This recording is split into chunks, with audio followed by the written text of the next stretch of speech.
Nosotros nos damos la bienvenida hoy, el día 28 de noviembre de 2020, al 28º encuentro de karate virtual. Karate Virtual es una organización que funciona como un foro mundial en línea para promover la unicidad de todos los estilos de karate y discutir las artes marciales en general. El foro está abierto al público y ofrece presentaciones y debates con muchas personalidades internacionales del mundo de las artes marciales desde la perspectiva y singularidad de diferentes formas de pensar. Todos están invitados a unirse al foro que se desarrolla en español e inglés cada 2 semanas los sábados. Únase a nosotros en nuestra página de Facebook. Y ahí nos damos la palabra a Lucio Martínez, que va a hacer su presentación de hoy. Muchísimas gracias, Eric. Bueno, bienvenidos y bienvenidas a todas a este nuevo encuentro. Hoy tenemos la grata presencia de Franco Recouso y de Julián Pinzás, los dos miembros del seleccionado argentino en muchísimas oportunidades a lo largo de estos últimos años. Actualmente son entrenadores de esta modalidad deportiva para lo que viene a ser la WKF, la Federación Mundial de Karate. Y hoy en este encuentro vamos a charlar un poco, vamos a dialogar un poco dentro de lo que es la especialidad de ellos, lo que fue también mi especialidad durante muchos años, que es el karate deportivo. Vamos a intentar observarlos de una óptica muy amplia, como una de las tantas ramas que hoy por hoy el karate nos está ofreciendo. Entonces, sin más dilación, voy a comenzar charlando inicialmente con los dos, con Frank y con Juli, preguntándoles, haciendo la primera pregunta, que es la siguiente: ¿por qué karate? ¿Por qué eligieron el karate como forma de expresión, como forma de vida, como filosofía? Y después, claramente, les voy a hacer la pregunta obligatoria: ¿por qué decidieron desarrollarse tanto en lo que es la rama deportiva del karate? Empezá, por favor, Frank, si querés. Así le damos un orden y después Juli. Ok, perfecto. Bueno, saludo formalmente, buenas tardes para todos. Y un pequeño inciso, veo que está Francisco Nievas, Panchito Nievas, que también fue competidor con nosotros y bueno, es un amigo y tuvo una carrera, por decirlo de alguna manera, paralela a la nuestra, contemporáneo. Y bueno, también Pancho, si estás por ahí, esto es una charla, podés abrir el micrófono y opinar igual que cada uno de los que estamos acá. Yo quisiera hacer más una una charla que una exposición nuestra. Pero bueno, contestando ahí, Sensei, a tu pregunta, a mí el karate me surgió desde el nacimiento, desde que tengo uso de razón, desde los 3 años, cuando veía algo de artes marciales, sea no sé, en la tele o una publicidad o en una revista, lo que sea, automáticamente me ponía a tirar patadas y piñas al aire, capaz que tenía 3 años en ese momento, y yo decía, quiero hacer karate, le decía a mis padres. Obviamente no sabía qué era el karate, cómo se diferenciaba de otras artes marciales, simplemente que la palabra karate la asociaba con lo que conocía de artes marciales y era quiero hacer karate. Entonces me vino de chico. Yo nací en una ciudad que se llama Pergamino, que en ese momento no había karate infantil, había a partir de 9 años y es una ciudad chica. Entonces era mi padre, bueno, esperá, ya vamos a empezar, ya te voy a llevar. Y bueno, fui creciendo siempre con esa cosa de que cada vez que veía algo me ponía a tirar piñas y patadas. Y bueno, hasta que cumplí 6 años y bueno, como dije, no había karate infantil, pero mi papá tenía un conocido que daba karate a partir de los 9 años. Y como eran medios amigos, le preguntó y le dijo si me podía admitir en su dojo. Y era eso, le dijo, si vamos de prueba, si molesta o ves que tiene que esperar, no hay ningún problema, lo saco y que espere y ya está, y empieza cuando tiene que empezar. Y bueno, hoy es el día que me acuerdo. Pregunta, ¿estamos hablando de Rochi, ¿Sí? de Eduardo? ¿Ese primer El sensei? sensei Eduardo Rocchi, sí, sí. Bien, bien. Un Fue gran mi primer competidor sensei, también. Y sí, sí, sí, competidor de Argentina también en el Mundial de Sudáfrica en el Fue 96. compañero en el Mundial de Sudáfrica, Bueno, él fue Eduardo mi Rocchi. exacto. Y él fue mi primer sensei y hasta el día de hoy obviamente que lo sigue siendo. Y bueno, y con él empecé, yo me acuerdo tal cual de cómo fue mi primer entrenamiento. O sea, no los ejercicios que hicimos, sí, el hecho de haber entrado al dojo, de ver, no sé, la clase, me acuerdo de los compañeros que tenía al lado, me acuerdo, tengo un recuerdo muy nítido de eso, tenía 6 años en ese momento. Y bueno, fue una sensación muy rara, fue una sensación de, calculo que en algún momento a todos les habrá pasado, de decir, esto es lo mío, o sea, de decir, esto es lo que yo quería, estar fascinado y con 6 años nada más ya saber que es como que es algo que se va a quedar en tu vida. No explicarlo muy bien, fue una sensación de mucha seguridad, de saber que eso era lo que yo quería. Y bueno, ahí contesté un poquito. Muy interesante, Fran. Pregunta. Juli, contanos un poquitito cómo fue para vos este inicio dentro del mundo del karate. Bueno, hola Lucio, buenas tardes a todos, gracias por la invitación. Antes que nada, es un honor. Y bueno, esta primera pregunta que es muy alegre, muy genérica, pero que también es fundamental para entender por qué hoy estamos acá. Yo empecé a los 4 años, casi 5, en mi club de barrio, en mi club de jubilados, que es Santa Lucía de Barracas. Yo soy de Barracas, de Capital Federal.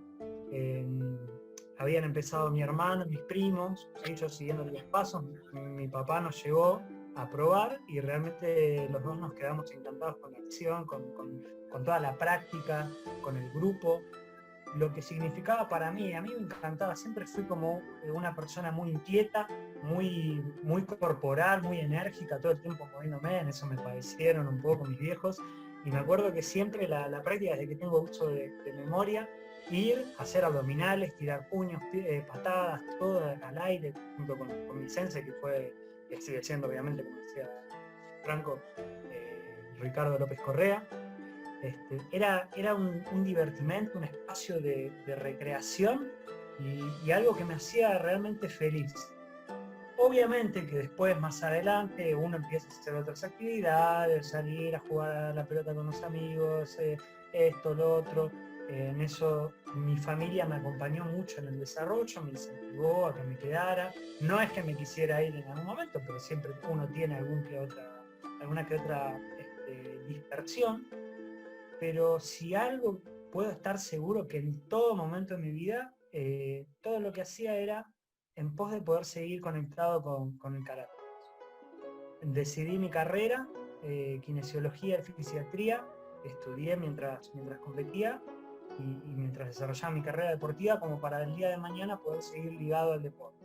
Hoy soy entrenador ligado al deporte. Cualquier cosa que quiera emprender está ligada al deporte. Yo digo deporte, pero subyacentemente estoy diciendo práctica del karate. Yo sé que hasta que me muera voy a ser karateca y voy a seguir practicando y voy a seguir estando, y es algo que ya me dio una pertenencia. Hoy no puedo imaginarme las cosas que hago, que pienso, que soy, sin el bullido, sin el Dojo-kun, sin toda esta enseñanza hermosa como estilo de vida que da el karate, ¿no? Y bueno, eso básicamente fue a los 5 años en el Dojo de Barracas. Luego, bueno, nos fuimos metiendo en el entorno deportivo. Actualmente soy tercer dan, y bueno, vamos a seguir. Esto es un camino de toda la vida. Agradezco que me haya hecho conocer a tantos referentes y me haya tenido la suerte de poder entrenar junto a amigos y referentes, como lo son Lucio, Franco, Pancho, que está acá, el otro Franco. La verdad que es algo que yo estoy muy agradecido, y bueno, como decía, no tengo una pertenencia más grande con el karate que otra cosa. Qué lindo, Julián, lo que estás contando. Quiero hacer quiero hacer una pequeña cosa. Panchito, no sé si estás en condiciones de aparecer, pero me gustaría que en algún momento charlemos. Quiero que sepan que tanto Franco, Julián y Panchito son como parte de mi familia en la vida, no solamente en el karate. Fue a través del karate que nació esta filiación, esta hermandad, y para mí es un honor. No sabía que iba a entrar. Hola, pero ya que entraste, Panchito, me gustaría que también estés con nosotros acompañando y también contribuyendo con muchas cosas, porque Panchito Nieva, no sé si saben, pero trajo para nuestro país, al igual que Julián también en su momento, en un campeonato panamericano, pero olímpico, en esta carrera olímpica que el karate está poco a poco tratando de conquistar, en Río de Janeiro, 2007, él trae una medalla de oro para nuestro querido país en representación de Argentina. Entonces, nada, quería como brindarle ese homenaje, al igual que Julián, que trajo también otra medalla de oro para nuestro querido país en lo que es el Panamericano Olímpico, ¿no? En la carrera olímpica. No quería dejar de pasar eso. Bueno, Panchito, ya que estás acá... Buenas tardes para todos. Gracias, Lucio. No, de nada. Es un honor que estés acá. Gracias, Lucio, Franco, Juli. Bueno, la verdad, para mí un placer poder escuchar esta charla de personas que me han acompañado durante toda mi carrera y de las cuales he aprendido muchísimo y por suerte tengo la posibilidad de seguir aprendiendo. Así que les agradezco. La verdad que no puedo prender la cámara porque tengo problemas de conectividad. Si prendo la cámara no los escucho. Pero bueno, un placer poder estar acá compartiendo con ustedes. Pancho. Muchas gracias. Gracias, Panchito. Estate igual de atento porque en cualquier momento te voy a hacer una preguntita también, dentro de estas charlas que estamos hoy compartiendo en familia, con toda la familia del karate. Muy bien, ahora vamos con una segunda preguntita y quisiera saber qué fue lo que los impulsó a latir más sobre el aspecto deportivo del karate, qué es lo que los llevó a esa rama que se desprende de la gran raíz de lo que es el karate como camino, el karate-do como camino, ¿no? Porque me gusta imaginar el karate como un árbol con raíces, ramas y frutos, y dentro de esas ramas, una de ellas es esta manifestación, esta forma de expresar el karate a través de lo que hemos creado los seres humanos como deporte, ¿no? Entonces me gustaría saber, que nos cuentes, empezar Franco, si mantenemos el mismo orden, salvo que nazca naturalmente alguna intervención, ¿qué te llevó a expresarte dentro de esa rama? Bueno, yo la verdad que arranqué dentro de una escuela, arranqué haciendo Goju Ryu de la asociación IOGKF, que muchos la conocerán, del sensei Morio Iaona. Y bueno, no era una escuela que se compita tanto, pero como vos dijiste antes, mi sensei, Eduardo Rocchi, sí que era un competidor de nivel nacional y después internacional. Entonces, siempre tuve tendencia a la competición, porque si bien en mi familia no hay un antecedente de artistas marciales, sí de deportistas. Tanto la familia del lado de mi padre, mi papá como mis tíos, fueron deportistas de alto rendimiento. Mi papá y mi hermano más grande corrían en motos de velocidad, y que aunque eso no parezca, es un deporte que está como muy distante del nuestro, igual es a ver, el gen competitivo ahí existe muchísimo también. Y bueno, y mi tío siempre fue como muy ponderado, o se vivió mucho el deporte en mi familia, y entonces creo que me viene por ahí. A mí, o sea, no me vino impuesto, porque no en ningún momento me impusieron que tenía que competir ni nada, simplemente que que yo siempre me gustó competir, siempre. Es algo que me surgió naturalmente dentro del karate, así como me surgió naturalmente hacer karate cuando no conocía, digamos, no estaba dentro del arte marcial. Entonces se fue dando naturalmente. Estaban dadas las condiciones para que a pesar de no tener muchos torneos al año, capaz que competía al principio 2 veces al año nada más, o una, preparar a los campeonatos, como que me volcaba con una pasión extrema a la parte competitiva. Me llamaba mucho la atención, simplemente eso. Naturalmente me llamaba muchísimo la atención. Y bueno, siempre tuve más condiciones para el combate que para las formas, aunque hice mucho tiempo formas también, me encanta, pero naturalmente, no sé, mis condiciones son mejores para lo que es el combate y siempre, no sé, disfruté mucho de medirme con otra persona, de poder pelear.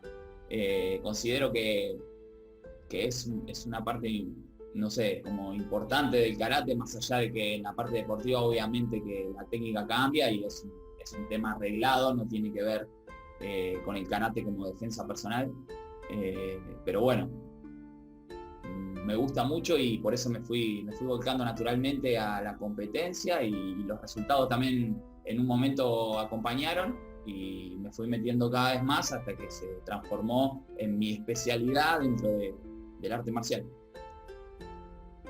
Buenísimo, Fran.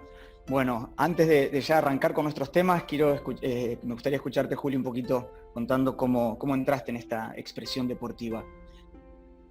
Perfecto, Lucio. Es una pregunta muy interesante. Yo no sé específicamente si puedo disociar en algún momento lo que fue. Yo obviamente coincido con Franco que siempre fui una persona competitiva, me encantaba, me enganchaba mucho el tema de la competencia, de poder dar lo mejor, desde muy chiquito. A mí me gustaba, desde lo que es el ambiente del juego, competir, jugar, arreglar. Por eso me entusiasma tanto ver, entrenar con los chicos chiquitos y ver este fuego que tienen todos naturalmente. Yo creo que meterme en la parte competitiva no pudo ser posible si no tendríamos referentes.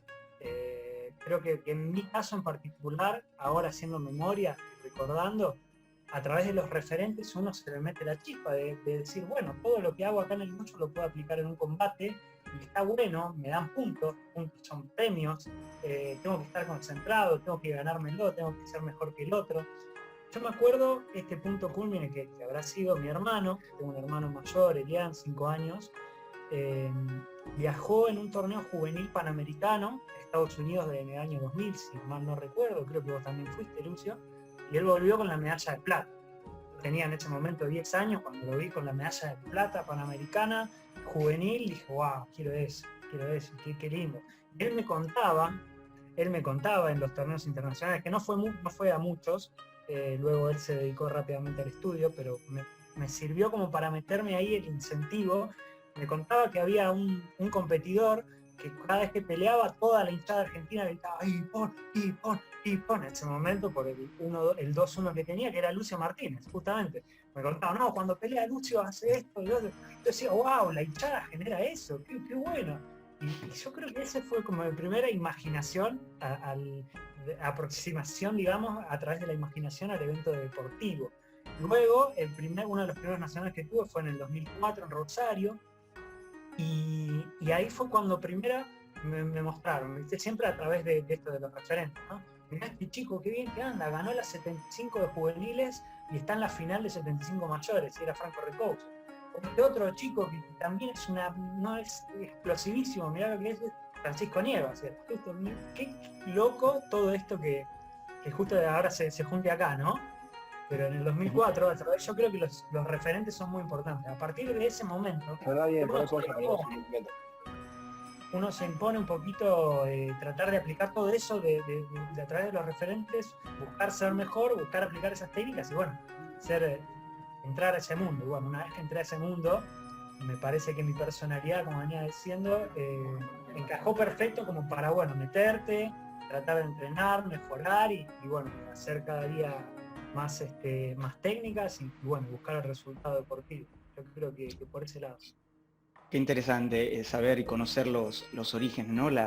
Que nos impulsa a hacer y hacer de determinada manera.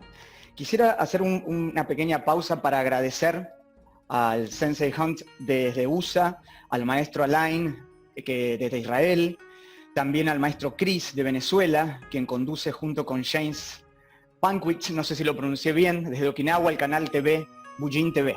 Así que un honor que estén aquí presentes junto a nosotros. Muy bien, vamos a seguir. Ahora vamos a ir entrando un poquitito en el karate deportivo, cómo se cuece, qué lo integra, qué cosas tenemos que tener en consideración para poder manejar ese lenguaje de la competencia, ¿no? Porque para competir hoy día se ha perfeccionado tanto, ha evolucionado tanto en esa dirección que es un mundo apasionante e interesante. Voy a empezar con esta pregunta que me parece oportuna para este momento. ¿Cuáles son las características que debe reunir hoy un atleta de karate? Piénsenlas bien. Pensá, Panchito, también esta pregunta, que después me gustaría tu opinión también, tu punto de vista. Franquito, te escucho. Ok, bien, contesto yo. Vamos. Bien, antes que nada, creo que es importante considerar que, como vos, Sensei, habías dicho anteriormente, el karate deportivo no considero que sea el pensamiento más, no es incorrecto, pero el pensamiento más, digamos, elevado, poner al karate deportivo separado del karate tradicional, digamos. Muchas veces lo hemos escuchado, como nosotros como competidores, por lo menos yo me encuentro siempre muy seguido con karate, haces karate deportivo o karate tradicional.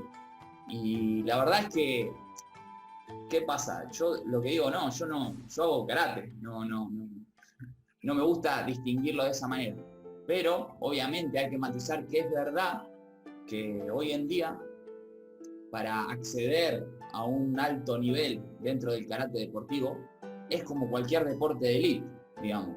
Te va a demandar que prácticamente vivas para eso. No sé si que vivas para eso, pero que todo tu entrenamiento, al menos en una etapa de tu formación como karateca, esté enfocado en rendir bajo la, digamos, bajo el mando de un reglamento, ¿sí? O sea, y eso modifica todo tu karate y es necesario que te vuelques a eso para poder, la misma palabra te lo dice, digamos, ser la elite en eso. Entonces, es lógico y es comprensible que eso se separe mucho y se ponga karate deportivo separado de todo el resto de ese árbol que mencionabas antes, que es el karate. Pero realmente los que vivimos con pasión el karate, y yo sé que a Julián le pasa y a Pancho también le pasa, no nos sentimos separados de los otros aspectos, digamos, del arte marcial. Simplemente que vivimos una etapa que nos requirió estar muy volcado a una sola cosa, porque si no, digamos, en el ambiente del deporte de elite no sobrevivís si no te volcás completamente a eso. No sobrevivís, digamos, figurativamente, no vas a formar parte de eso. Entonces, bueno, te diría que lo primero que tiene que tener hoy en día un atleta de karate es, para llegar a la elite, es dedicación plena y unas condiciones físico-técnicas especiales que requieren que, claro, particulares que requieren que puedas adaptarte al reglamento de hoy en día y puedas adaptarte al nivel que hay hoy en día en las competiciones de alto nivel. Obviamente que el karate deportivo puede hacer cualquiera, o sea, karate como deporte puede hacer cualquier persona, porque bueno, hay una base, hay digamos, una escalera hasta llegar al alto nivel. Pero bueno, más que nada eso, la respuesta sería que tiene que tener gran dedicación y unas condiciones un poco particulares. Pero yo quería mostrar acá un PowerPoint que había hecho, simplemente una página, son dos pensamientos que me parece a mí que uno no lo diría que es incorrecto, pero sí diría que no tiene digamos, no hay mucho que sacar de ahí, es separar el karate deportivo del karate tradicional o de todo el otro, todos los otros aspectos del karate. Y es simplemente por esta situación que estaba explicando anteriormente. Es algo muy especializado y muy específico y por eso tiende a separarse, nada más, pero no quiere decir que los karatecas que estamos especializados en la parte deportiva no nos interese o no practicamos o no sintamos los otros aspectos del arte marcial. Lo que me parece un pensamiento más interesante, que no sé, en cierta medida puede reemplazar, es que integrar, ¿no? Yo puse aquí que todas las ramas del karate están atravesadas por su gran tradición marcial, incluso la parte deportiva, o debería serlo por lo menos. Entonces, nada, podemos ser igual de karatecas especializándonos en la parte deportiva como alguien que no lo hace. Es muy interesante lo que decís, Franquito, porque el karate, a medida que en su rama deportiva se fue especializando y un poco entrar en lo que es el deporte para el karate significó ser más visto, más ponderado por la sociedad, más observado. Al karate le sirve la parte deportiva en el sentido de propagación, en el sentido de que vean, hay algo que se llama karate. Y eso puede hacer de alguna manera que muchos puedan vivir y ser profesionales también del karate a través de esta línea, de esta rama. Cuando yo competía de chico, y aquí hay muchos de mis referentes de aquella época, ¿no? Como es el caso de Cacho, el caso de Gerardo, el caso de Mancuso, que están aquí presentes, y por ahí hay alguien más, Vilma, que está ahí también. Cuando yo era chico, yo observaba a ellos y crecía.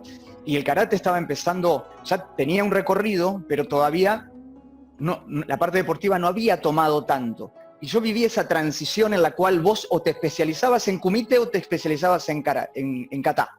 Yo me acuerdo que yo competía en las dos, pero llegó un punto en que tanto se fue especializando esa rama que te volvías un especialista de una sola cosa. Me acuerdo de esa transición y hoy es impresionante, es como decía Franco, si no le das el 100% a esa especialización, que en realidad el tiempo deportivo de un atleta es muy corto en relación a su vida, si es que vive muchos años. Termina siendo una especialización durante un periodo muy corta como atleta, porque pasa la edad de la competencia y después le queda mucha vida, en la cual puede ir direccionando o está direccionándose a diferentes ramas, especialidades y al karate todo también. Julián, contame un poquito. ¿Cuáles son las características que debe tener un atleta de alto rendimiento en karate? Tiempo. Es una pregunta muy interesante, lo hizo muy abarcativa. Yo creo que desde lo actitudinal se necesita un temperamento fuerte, un carácter, una resiliencia, ¿sí? Una constancia, una dedicación especial. Tenés que entrenar mucho, entrenar seguido, entrenar a conciencia. Yo sé que eso le va a gustar después a Franco hacer una mención sobre eso. Creo que tiene mucho que ver la faceta deportiva del karate con cualquier otro deporte. A ver si me explico bien. Cualquier otro deporte está visto más desde la parte recreativa para pasar a la parte competitiva, y el karate ya por sus inicios, por su filosofía de arte marcial, trabaja desde las raíces todas estas cuestiones que otros deportes solamente lo vas a ver en el alto rendimiento. No sé si me explico, no sé si se entiende el tema de que vos vas todos los días o 3 veces a la semana y decís el Dojo-kun, intentar perfeccionar, ser correcto en el puntual, tratar de superarse, respetar a los demás. Y eso es como que te va, yo creo que a todos los karatecas les va acabando en el inconsciente. Ya forja un espíritu que sería, digamos, por encima del promedio de quien haga un deporte de manera recreativa, cualquier otro deporte. Si vos podés canalizar todo ese comportamiento, ese espíritu, pasarlo a la parte deportiva, digamos que el salto va a costar muchísimo menos que en otros deportes. Perdón, ¿querías acotar algo, Luis? No, que me parece muy interesante lo que estás acotando, porque de alguna forma, y es verdad lo que vos decís, es verdad, el karate es como si fuéramos adelantados en karate en ese aspecto, del alto rendimiento. Porque empezamos a fundar las bases del alto rendimiento cuando el niño comienza la práctica y le enseñamos ya respeto. Ese saludo antes de empezar y terminar, eso ya es tener una mentalidad de alto rendimiento. Cuando estaba leyendo el libro Legado de los All Blacks, y yo leía porque una de las cosas que dice el autor y me pareció muy acertada en relación a los All Blacks es que ellos crearon una cultura, una filosofía. No eran solamente un equipo de deporte, eran un seleccionado de deporte, era una cultura. Y el karate ya visa eso desde sus orígenes con el mundo deportivo. Es muy interesante eso. Trabaja tantas cosas que no nos damos cuenta, el respeto, el saludo, prepararnos para un ambiente reglado, ¿sí? Para tratar de hoy no hice bien una técnica, el día de mañana la voy a hacer mejor, va a ser punto mío, voy a mejorar, ¿sí? Que es básicamente el espíritu del deporte para mí. Mejorar vos, tratar de ganarle a tu mejor versión y ser mejor, no que otro, sino que tu versión de ayer. Yo creo que eso es lo más importante, y ni hablar, bueno, de todos los requisitos motores, estrictamente físicos que puede llegar a requerir un combate, que de alguna manera el karate tradicional siente unas bases, pero esto es algo que quiero también, digamos, en algún momento de la charla ahondar un poquito, no son suficientes para pasar enteramente a la parte deportiva, ¿sí? Y esto es algo que también quiero dejar la idea picando acá. Cuando en otro deporte vos le das una pelota a un chico, le decís corre, pateala o saltá, tirala, ya estás ahí implementando un gesto motor básico, funcional, que puede estar en cualquier momento y cualquier ser humano lo puede hacer. Y cuando decís hacer una técnica de karate, no tenemos esa facilidad. Nosotros tendríamos que empezar a aplicarla a través del juego y del acervo motor, desde muy chiquitos a hacer esa diferenciación bien entre lo que es la parte deportiva y tradicional. Genial. Panchito, ¿estás por ahí? Sí, estoy. Bien. ¿Qué podés aportar en relación a esto? Y la verdad que lo han dicho casi todo, ¿no? Pero sí, compromiso, amor propio, constancia, por supuesto condiciones físico-técnicas, ¿no? Profesionalismo, que es después de comenzar, después de la... Te muteaste, Panchi. Ahí está. Ahora sí. Dijiste profesionalismo. Parece que está teniendo los problemas. Está teniendo problemas. Bueno, mientras soluciona los problemas, Panchito, vamos a ir siguiendo con esto. ¿Qué les parece a ustedes esto que voy a decir ahora?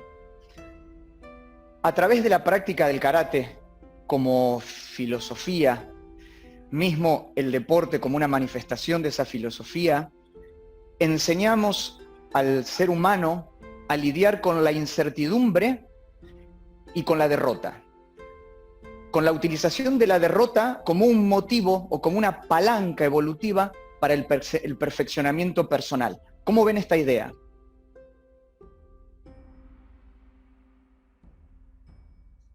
Empiece cualquiera, ¿eh? El que quiera. Ya se empieza, ahora se empieza a mezclar todo.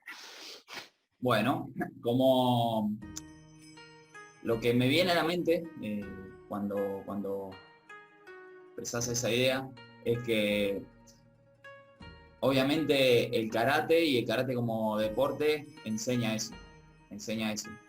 También es importante que uno como sensei, como entrenador, entienda que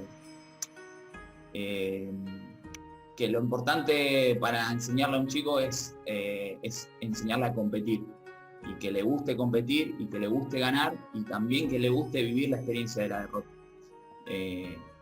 Que enseñarle que a veces se gana, a veces se pierde y no pasa nada por eso, y que lo importante es como vivir la experiencia. La victoria está en la experiencia que saco de eso, en la enseñanza que yo saco de eso.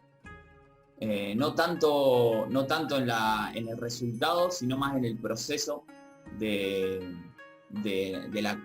bueno, en este caso sería de la competencia de la misma, digamos, ámbito competitivo que tiene el karate, ¿no? Entonces, sin duda forja ese tipo de mentalidad, pero es importante que sepamos, como entrenadores, sepamos transmitirla y cómo transmitirlo, porque todos los que estamos acá seguramente somos senseis y nos daremos cuenta de que no podemos enseñar a todos iguales. Dependiendo la persona que tengamos enfrente, le tenemos que transmitir de una manera o de otra. Por ahí, a veces creo que muchas veces se ha malinterpretado el tema de la marcialidad con que todos debemos aprender de la misma manera o todos debemos ser iguales. Y me parece que no es así. La parte marcial y eso que vos hacías referencia, a las personas les puede entrar de diferente manera. Entonces está en nuestra capacidad como entrenadores ver cómo le enseño ese camino de marcialidad y ese camino de resiliencia que decía Julián o ese camino de autosuperación que hablas vos, cómo se lo enseño, cómo se lo hago entender o cómo hago que aflore eso en su propia, digamos, exploración dentro del arte marcial. No sé si me explico. Y eso depende mucho de la guía del entrenador. Muchísimo. Yo creo también, Frank, que depende mucho de la receptividad de cada uno, de cuán dispuesto esté y cómo se toma un desafío de un torneo. Y acá me parece interesante remarcar como una diferencia, que uno siempre tiene la opción, cuando termina un torneo, la semana siguiente, terminaste un torneo el sábado, el domingo, el lunes ir a entrenar y pensar sobre lo que pasó en ese torneo y ver cuán receptivo está uno para tomarse esa derrota o esa victoria, ¿por qué no? Uno va con más ganas, con el pecho inflado cuando ganó el lunes al dojo, pero cuando perdió, se enoja en el momento, le echa la culpa al árbitro, le echa la culpa a la lluvia, a la noche, al mar, no sé cómo dice la canción, y después va el lunes y volvemos a practicar de cero, en plan calor todos juntos, puesta en común, técnica básica, alguna que otra técnica deportiva. Nosotros, pensarlo cuando alguien juega a la pelota, va una vez cada tanto, va, vuelve, se divierte, es como una liberación. Y el karate puede estar, si el practicante así lo requiere, puede estar ligado a un espíritu de mejorar y trabajar sobre los errores que hice en una competencia o en algo, o puede estar también como un tema de liberación. Yo creo que para mí siempre fue un cable a tierra volver cada tanto al dojo, volver a hacer las técnicas que me identificaron con este arte marcial, y yo me daba cuenta, ¿no? Cuando volvía después de una época de puro deportivo, meses haciendo deportivo, volvía al dojo y los movimientos de karate tradicional como que los sentía medio ajenos. Decía, no, ¿cómo puede ser que me haya olvidado? No, es que me deformé, todo mi cuerpo se adaptó a ser el jiaco deportivo y no puedo hacer uno, o me siento incómodo haciendo uno tradicional. Obviamente eso ya estoy hablando de una faceta enteramente deportiva como la que viví yo, pero antes de llegar a eso, nosotros hacíamos, entrenábamos parte tradicional, un poquito deportivo, iba a competir, volvía el lunes y trabajaba sobre esos errores para mejorar, para hacer una mejor versión. Yo creo que la derrota en ese sentido a uno lo ayuda mucho a saber para dónde y para qué tiene que entrenar, para dónde tiene que encarar el entrenamiento, si así lo quiere explotar en su faceta deportiva. Nunca me voy a olvidar también, el ambiente de karate es muy particular, porque es muy colaborativo. Yo creo que me ha pasado un par de veces, en uno de mis primeros torneos, perdí y estaba esperando al costado del tatami que se termine la categoría, yo adolescente, también 14, 15 años, y estaba enojado, ¿viste? Y se me acerca un chico que nunca había hablado en mi vida, un chico de Córdoba, creo. Me dice, ¿qué pasa? No, así él también había perdido. No, porque estoy enojado por esto, lo otro, no sé qué. Y estaba enojado también con el arbitraje. Y me mira y me dice, cuando es así, la solución es volver al dojo, entrenar más y venir y ganarle a todos. Y parece un comentario tan tonto, ¿no? De alguien que me hizo un desconocido. Y a mí me quedó tan grabado que es como que al día de hoy lo traigo acá y lo comparto. Y no ha sido la única vez. Yo creo que ese espíritu se ve en los torneos de karate. Es decir, ¿qué te pasa? Te doy una mano. ¿Qué te pasó? ¿Y cómo fue? ¿Por qué te sentís mal? ¿Cómo estás entrenando? ¿Qué tenés? Así que yo creo que eso también quería hacer un punto de aparte en el ambiente colaborativo del karate y que es gente muy respetuosa, muy desde las raíces similares.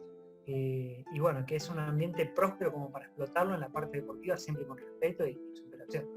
Eso está bueno. Sí. Muy interesante, Juli, cómo el karate tiene un vínculo humano fuerte, a pesar de estar en un ambiente competitivo, un ambiente que uno consideraría desde afuera y al no vivirlo plenamente como hostil. Cuando a veces yo recibo comentarios de algunas personas que no están en el mundo del deporte, ¿no? Y me dicen, no, la competitividad es mala. Entonces yo siempre hago aquí una pausa y les digo, la competitividad puede ser buena o mala, eso depende de quién la vive.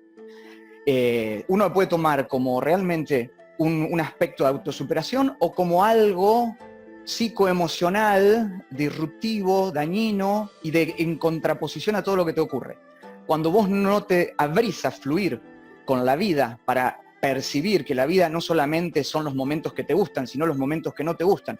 Entonces abrazás esa competencia en la victoria, en la derrota, en el intercambio con el otro, empezás a tener un marco de observación en el cual la competencia se transforma en un espacio ideal para la evolución, un espacio ideal. Es una de las pocas cosas que yo encontré que podían ponerme en jaque. Esto es una apreciación personal. Por ahí Juli, Fran o Pancho coinciden, y mismo los que están aquí reunidos pueden coincidir. Es una de las pocas cosas que a mí me ponía en un espacio psicoemocional de enfrentamiento con mis propios miedos muy fuerte, la más fuerte que yo tenía. Era mucho más fuerte que un examen de karate, era mucho más fuerte que un examen en la escuela secundaria o primaria, era más fuerte que un montón de cosas. Entonces yo detecté allí que era una gran oportunidad de explorar esa parte mía que no podía llegar desde otro lugar. Porque para mí, enfrentarme en el combate implicaba un enfrentarme con todos mis miedos. Con todos, como dicen en Oriente, con todos los monstruos, los dragones, los kami. De pronto me enfrentaba a todo eso en esa situación. Y lo interesante de la situación, y la cual la mente psicoemocional no reconoce, eso es lo interesante, es que más allá de que sea reglado, más allá de que haya protecciones, dentro el cerebro lo vive como una cuestión de supervivencia real, como una cuestión de vida o muerte, o lo más aproximado a una cuestión de vida o muerte. De hecho, Entonces ahí, sí, una cosa decime. interesante a esto es que por lo menos el 99% de las veces que vos le preguntás a un competidor si está nervioso, que te dice que está nervioso, le preguntas ¿por qué está nervioso por una competencia? No te dice porque me van a pegar o porque tengo miedo de que me bajen un diente. Tengo miedo de que no dar el máximo, de no poder, de que no me salgan las cosas que me salen en el dojo, en la práctica, en el momento del torneo. Que vos decís, los miedos de los monstruos, ¿no? Propios. ¿Viste eso? Qué interesante, porque a veces el miedo es no ser aceptado por su padre. A veces el miedo es no representar a su club. Es muy, muy loco, porque aparecen, fíjate el espacio de autoconocimiento de la persona, que aparece en sus miedos, aunque a otra persona le puede resultar hasta algo ridículo, porque por ahí esa persona no siente ese miedo. Pero es una oportunidad de autoconocimiento tan grande, que el que la aprovecha crece mucho. Y no crece mucho, no solo como competidor, no estoy diciendo crece mucho como ser humano. Es muy, muy interesante. Bien, quiero entrar un poquito, si les parece bien, a todos los presentes, obviamente, un poquitito sí. Una cosita más quería agregar, ¿no? Agrega, Fran. Sí, no, por favor. Que me ha pasado, creo que es un poco particular, o sea, no personal, pero sí que nos ha pasado a la mayoría de las personas que hemos competido, y hemos hecho combate. De kata también, sin dudas, pero la relación de pelear con otra persona, a mí me ha pasado que hasta a través de ese combate, hasta he forjado amistades. Porque muchas veces me ha pasado que cuando tenés un rival muy fuerte y lo tenés durante mucho tiempo, al final, por lo menos a mí, me hace como sentir un aprecio grande hacia esa persona o hace que se abra un camino hacia conocerla más o ser amiga de esa persona, porque siento que un rival fuerte saca lo mejor de vos. Y si es competitivo el ambiente, también vos estás sacando lo mejor de otra persona. Entonces creo que hay un aspecto ahí que muchas veces no se reconoce, pero aflora, y que creo que muchas amistades, por lo menos a mí me ha pasado, se han formado en el ambiente ese de competitividad, que vos decías que la gente desde afuera o que no lo vive tanto, lo reconoce como algo hostil, y uno que está dentro y está totalmente metido en esa competitividad, al contrario, lo reconoces como algo hasta de forjar una amistad. Entonces es loco esos dos puntos de vista y todo lo que te pueda aportar algo, la competición, digamos, bien llevada, la competición sana y más en un deporte de combate como este, y obviamente también en kata se da, doy fe que también se da. Sí, porque voy a entrar, si me permiten, un poco en la psicología del combate, o en la psicología humana, porque en realidad es una expresión de la psicología humana el combate. Uno le tiene miedo a la idea de lo que piensa que va a ocurrir. No le tiene miedo a la cosa en sí. Por eso está más nervioso antes de combatir que combatiendo. ¿Se dieron cuenta de eso? ¿Y qué ocurre? Cuando uno combate y vive la situación, o sea, se abre a la situación del miedo, el miedo desaparece. Por eso el otro deja de ser un enemigo y pasa a ser parte de uno. Así funciona la psicología del combate, por eso es muy, muy interesante. A mí tanto me apasionó esto. ¿Qué cosa, Juli? Esa es la típica que te dicen, estoy nervioso hasta que te llaman y dicen Hajime. Después ya se me van los nervios. Esa es la típica. Ya está. Uno, fíjense, nuestra mente es nuestro peor demonio, porque es la que crea los fantasmas a los cuales le tenemos miedo. Pero no son el hecho en sí es el combate. Cuando ocurre el combate, la cosa cambia muchísimo. Tanto me apasionó esto, que yo no solo competí en karate, competí también en sanshou, competí en boxeo, boxeé un tiempo bastante interesante, competí en judo, competí en lucha libre, y hice un poco de vale todo. Vale todo no hice mucho porque me agarró en mi mejor etapa competitiva con karate y tuve que ahí decidir. Me pasó lo mismo con boxeo. Tenía que decidir y siempre elegí karate porque es mi gran amor.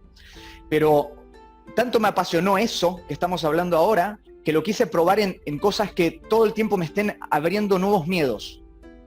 Porque eso es lo que ocurría. Muy bien, quiero entrar un poquitito en algo que es muy importante para el karate deportivo, para tener éxito en el karate deportivo. Voy a tirarlo así. Y el que quiera puede empezar a hablar ahora, Y voy a utilizar una palabra de uno de mis mentores en la preparación física, que es Horacio Anselmi. Cantidad de calidad. Esta es una frase que engloba un concepto muy específico en la preparación y en el entrenamiento del karate deportivo y de cualquier deporte de alto rendimiento. Tiempo fuera, out. Franquito, por favor, plácese. Tenías un tópico preparado. Bueno. Todo el entrenamiento. Ok, vamos con el tópico. Vamos, Franco. Bueno, a ver, creo que de la parte de la preparación física se pueden sacar cosas realmente útiles, no solamente para el karate deportivo, sino para el karate en general. Creo que el karate es un arte marcial tradicional que tiene tradiciones arraigadas aún en la preparación física, ¿sí? Porque preparación física, si nos ponemos a pensar, se necesita para hacer karate en general, sea cual sea el objetivo, el direccionamiento que le demos, como hablábamos antes. Entonces, creo que actualmente hay metodologías que se pueden utilizar, como hablaba, para cualquier aspecto del karate. Y acá puse algunas algunos conceptos a tener en cuenta para la mejora del acondicionamiento físico en el Karate-Do. Y puse una imagen acá de un sensei de Weichi Ryu, Seiko Toyama, no sé si lo conocen, ya fallecido, pero que era impresionante la preparación física o la capacidad física que tenía, siendo un karateca no volcado al karate deportivo, evidentemente. Entonces, esto que voy a decir, antes que nada, aclaro que en preparación física, como dice un amigo, digamos, nadie tiene la vaca atada, ¿sí? Simplemente es una visión personal, que no es única, la comparte mucha gente, y que viene un poquito de la preparación física de alto rendimiento, pero que nos puede ayudar también para los otros aspectos del karate, y que no voy a hablar nada demasiado específico, ¿sí? Simplemente dar visiones de lo que yo creo que puede aportar. Entonces, acá, el arte, para mí, el karate es un arte marcial que sobre todo tenemos que pensar en la calidad de movimiento, ¿sí? En cuanto a preparación física. Es muy importante esto. Siempre hemos escuchado de que el karate, un buen karateca puede decidir, ese es como tópico, es que puede decidir la pelea de un solo golpe. Entonces esto requiere ciertas características que a la hora de poder entrenar hacia ese lado tenemos que tener en cuenta, ¿sí? Entonces, si se fijan acá, yo puse una foto del sensei, no sé si lo conocen, Yoshimi Inoue. El que no lo conoce, por favor, busque videos de él y miren la técnica que tiene y cómo ejecuta, ¿no? Entonces, si se fijan acá, él tiene un pizarrón y destaca 3 conceptos. Uno acá que no se lee, pero es power, ¿sí? Como podríamos traducir como poder o potencia. El segundo es velocidad y el tercero es timing, ¿sí? Acá abajo dice power, ¿sí? A veces yo he entrenado karate, como dije, Goju Ryu mucho tiempo, y a veces el entrenamiento del karate muchísimas veces, en muchísimos de ellos, está como muy alejado de esto. Está muy alejado. Se entrena muchísimo la repetición, y por eso yo puse acá abajo, si yo puedo repetir una técnica 100 veces seguidas, el típico entrenamiento de, no sé, 100 Chokosugi seguidos, que se da mucho, ¿sí? Alguna vez lo habremos hecho, la mayoría creo de los que estamos acá. Cabe preguntarse si esa técnica que estoy haciendo tiene la suficiente calidad como para satisfacer el concepto del que hablaba antes, ¿sí? Que una pelea de karate se puede terminar con un solo golpe. Yo la verdad creo que no. ¿Por qué? Porque la realidad es que vos podés hacer con máxima intensidad cuántos golpes antes de que esa máxima intensidad baje. Y yo digo que para mí, si son 10, es mucho, seguidos, ¿sí? Sin descanso en el medio. Entonces, ¿de qué estoy hablando acá? Acá estoy hablando de que debemos priorizar la calidad de movimiento en nuestros entrenamientos de karate. A mi modo de ver, ¿sí? La calidad por encima de la repetición o de la resistencia, ¿está bien? Siempre yo tengo que buscar resistencia en karate, obviamente que sí, pero nunca en detrimento de la calidad de las técnicas o de los movimientos, ¿está bien? Muchas veces se entrena la resistencia y no me estoy dando cuenta que eso que estoy haciendo no tiene la suficiente efectividad como para ser considerado algo de buena calidad técnica o efectivo, ¿sí? Entonces, a mí me gusta mucho observar otras disciplinas que tienen esto como máxima bandera, digamos, que tienen como una condición sine qua non, que la calidad y eficiencia del gesto sea sí o sí máxima o muy buena para que ese mismo gesto técnico se pueda llevar a cabo, ¿está bien? Por ejemplo, acá puse la gimnasia y el levantamiento de pesas. No quiero decir con esto que para hacer karate tengamos que necesariamente hacer gimnasia o levantamiento de pesas, para nada. Pero sí podemos sacar ideas de acá, ¿sí? La idea de que en estos deportes, hacer un gesto, el mero hecho de hacer el gesto técnico requiere una alta intensidad y una alta eficiencia. En nuestro deporte, en nuestra arte marcial, por ahí no pasa tanto eso. ¿Por qué? Porque yo puedo ejecutar un Oizuki al 30% de mi intensidad. ¿Y qué pasa? Nada, sigue siendo un Oizuki. Ahora, no sé si es un Oizuki con alta calidad. ¿Se entiende lo que quiero decir? Acá en estos deportes, si yo no tiro a mi máxima intensidad con una calidad técnica perfecta y no levanto la pesa hasta arriba de la cabeza. No me lo permite el propio gesto. Si yo no empujo fuerte el suelo y hago con un timing perfecto la ejecución técnica, y no voy a hacer un mortal para atrás. ¿Se entiende? Bien, entonces creo que es bueno tomar esa idea para nuestra propia arte marcial.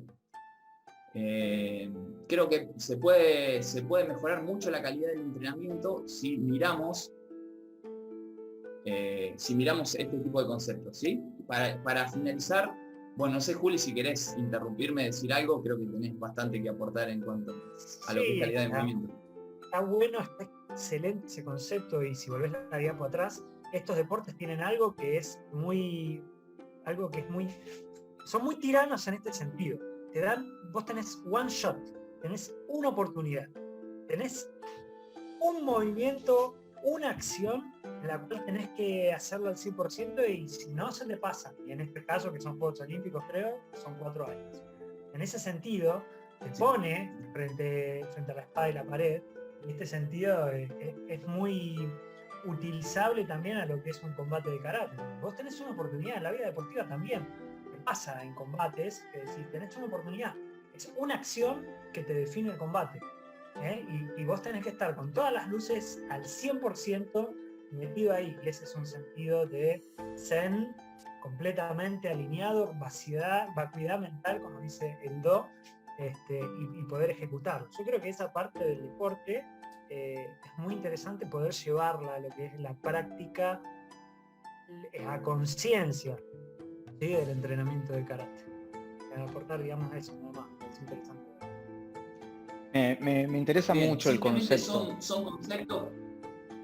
Sí. Seguí, Franquito, terminalo. Bueno, nada, que simplemente no es para que esto no es para decir, no, tenemos que cambiar 100% como se entrena en la mayoría de los cursos de karate. No, simplemente es un concepto que por ahí, si lo miramos, tiene puntos en común con nuestra arte marcial, y nada, por ahí nos puede aportar una visión diferente de nuestro propio entrenamiento. Esto nada más que viene dado porque en mi vida, digamos, de karateca he pasado por un montón de dojos, he vivido en otro país y he practicado en millones de lugares, como le puede pasar seguramente a cada uno de ustedes, y veo un poquito eso de que no sé si se tiene tan claro el tema de que el karate es un arte marcial que tiene la expresión de técnica como, por lo menos en mi visión, como máximo, digamos, como máxima referencia. Entonces, es muy importante que eso no que se trate con mucha delicadeza, ¿sí?, en el entrenamiento. Por ejemplo, yo acá pongo que considero que la repetición debe darse a partir de mantener la calidad de ejecución, ¿sí?, como coordinación, fuerza, velocidad, flexibilidad, y no al revés. ¿Está bien? Yo no voy a conseguir estas características técnicas a partir de repetir el gesto muchas veces con poca calidad. ¿Está bien? No, es para mí más bien al revés. Yo repito el gesto siempre que estas condiciones, esta calidad de ejecución esté satisfecha. Eso es muy importante. A mi entender, sí. Eso es algo que si vos lo sabés mirar, te cambia un poquito la visión de cómo entrenar. ¿tá? Al menos en el aspecto motriz, en el aspecto físico. No sé si querés decir algo. Totalmente, Fran, y me parece muy interesante, y acá hago un rescate, y es una observación personal. E incluso aquí posiblemente el Sensei Hunt tenga algo para aportar desde el lado de la historia. Yo veo muy parecido este concepto en el cual se prioriza la calidad del movimiento a otros aspectos, al de un único golpe. Quizás un único golpe era avisando que priorices la calidad, y era una cosa más generalista, no era una cosa tan concreta como tenés que dar un golpe, sino que era, hey, tenés que priorizar la calidad del movimiento. Por ahí hablaba, quizás esa frase habla en ese sentido en la antigüedad, porque es obvio que en un enfrentamiento es una cuestión muy causal, es muy situacional, y puede terminarse con un golpe o puede terminarse con 200 golpes. Eso no hay una matemática para eso. Pero sí es interesante, Fran, descompartí la pantalla, es algo que quiera seguir. Sí es interesante comprender ese concepto de la importancia que se le ha dado, por lo menos en el karate a lo largo del tiempo, sobre la calidad de la técnica. Una calidad realmente que siempre ha sido muy cuidada. Yo siempre recuerdo que los sensei que he tenido a lo largo del tiempo, teniendo un cuidado muy especial y muy cuidadoso con relación a la técnica. Cómo direccionar el puño, cómo poner las articulaciones, cómo flexionar la pierna. Siempre hubo como mucha dedicación a eso. Quizás este concepto venga también abrazado de esto de cantidad de calidad. No sé, no lo sabremos. Es muy difícil, porque la historia nos llega por relatos, la historia nos llega por traducciones, y bueno, y viene muy perdida. Pero creo que las personas que siempre han observado el arte del combate de cerca han tenido esta apreciación, me parece. Muy bien. Vamos a seguir un poquito más. Creo que Vilma quiere decir algo. Sí.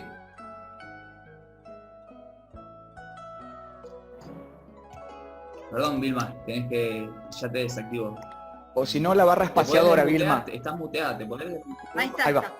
Ahí está, perfecto. No, lo que quería comentarles que en toda mi práctica de dojo, mi maestro siempre ha dicho que en karate, primero, correcta ejecución, segundo, velocidad, tercero, potencia.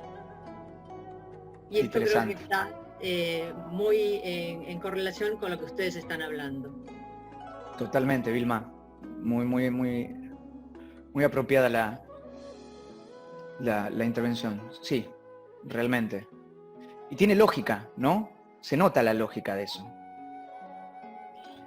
Es muy interesante porque la ciencia siempre...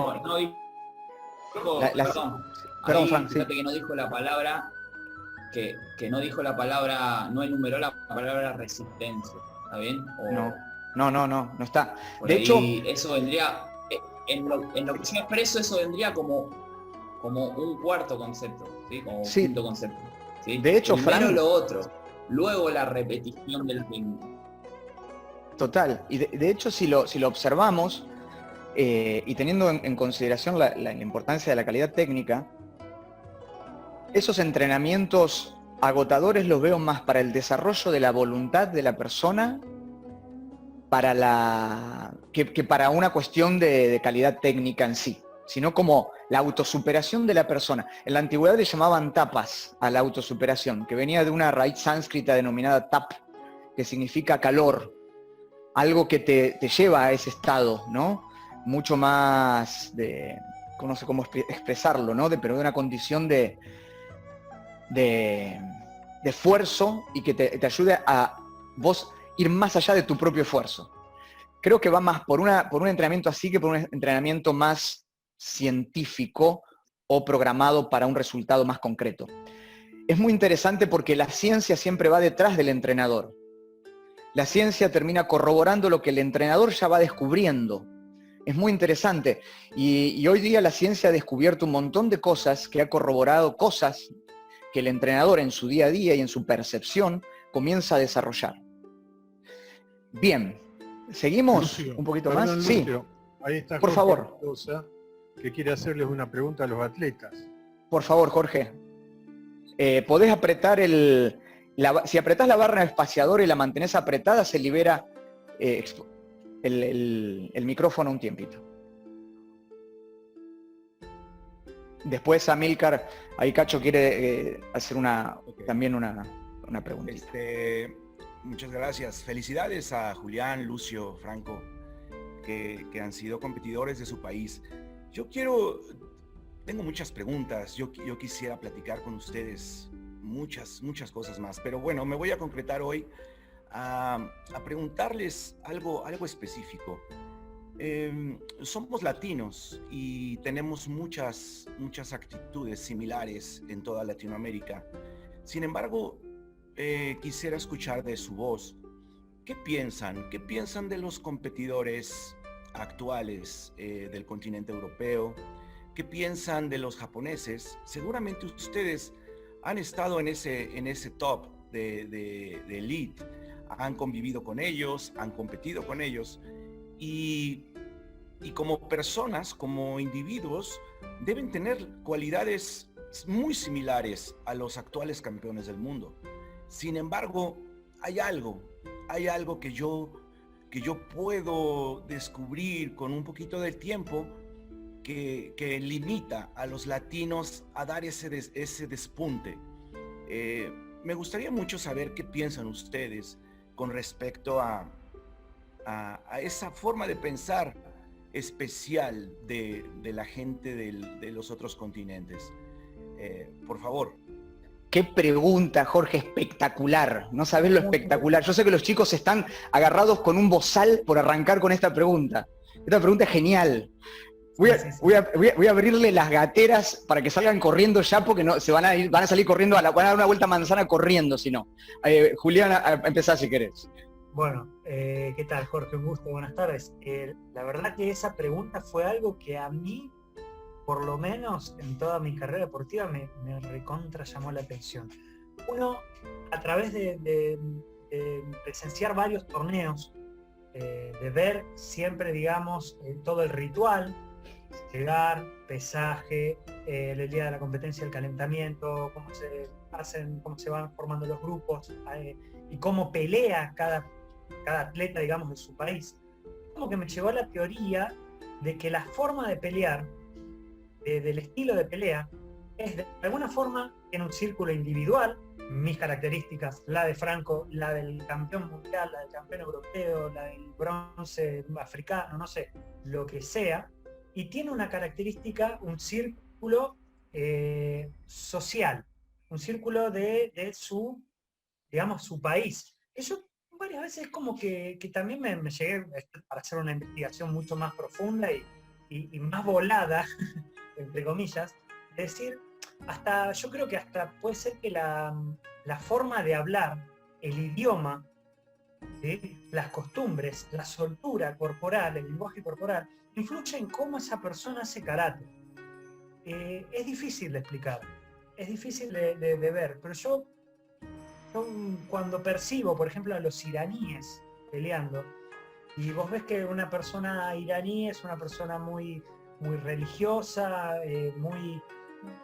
vos lo ves que en el combate se manda sin pensarlo, va para adelante, confía en él, en una fuerza, no sé qué nombre ponerle, y lo hace, y se va para adelante. Y vos que ves cuando saltan, además de que son longilíneos, tienen extremidades largas, son muy explosivos, lo hacen con una seguridad que, bueno, vos la podés percibir. De alguna manera esto, decirlo por Zoom y verlo por video es una cosa, pero verlo ahí reiteradas veces y de varias personas de esa nacionalidad, vos podés, es como que vas detectando un patrón. O los franceses, con esta generalidad que tienen de defensa contra, o que son como muy persuasivos, hasta en la forma de hablar del idioma, ¿sí? Y en el combate te engañan, te meten en su timing, y cuando vos querés atacar, defienden y contragolpean, que son uno de los mejores contragolpeadores. Bueno, el estilo europeo, yo creo que así, a grandes rasgos, el estilo europeo difiere del latino. El latino es más visceral, de alguna manera, no, es más superficial en ese sentido, y depende mucho de su ánimo, es muy anímico.